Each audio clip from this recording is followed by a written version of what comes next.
Олимпийский вид спорта звучит гордо, а ведь речь идет об игре в бадминтон. Это достаточно сложный вид спорта. Он требует слаженной работы всего организма. Мы решили отправиться на соревнования и познакомиться с ним поближе. Федерация бадминтона Башкортостана проводит первенство республики.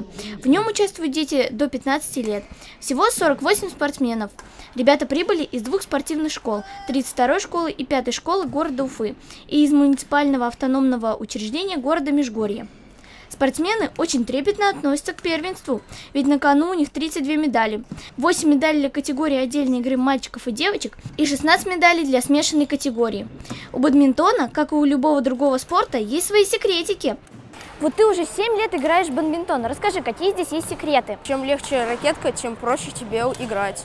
Есть определенные воланы, какие-то быстрее, какие-то более тяжелее. А есть тренировочные воланы, пластиковые, перьевые. Лучше всего играть перьевыми воланами. Их делают из перьев гуся. Они быстро летают. Что же будет после финала? По окончанию соревнований будет определен состав сборной Республики Башкортостан, который уже совсем скоро поедет защищать нашу честь в Нижегородскую область. Юлия, расскажи про это первенство.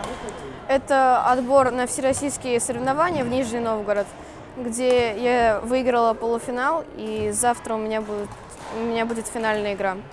Ух ты, здорово! А как ты готовишься к соревнованиям? Я хожу по 2 раза в день и по несколько часов работаю с воланом и ОФП. Да, без труда не выловишь и рыбку из пруда. Ребятам нужно будет попотеть, чтобы попасть в эту сборную и отстоять нашу республику. Чтобы стать чемпионом, нужно четко координировать действия своего тела, быстро реагировать на изменения на корте и перестраиваться. А бадминтон, в свою очередь, улучшит вам как физическое, так и ментальное здоровье. Лейла Хамидульна, Ильнар Бигбов, специально для «Горы новостей».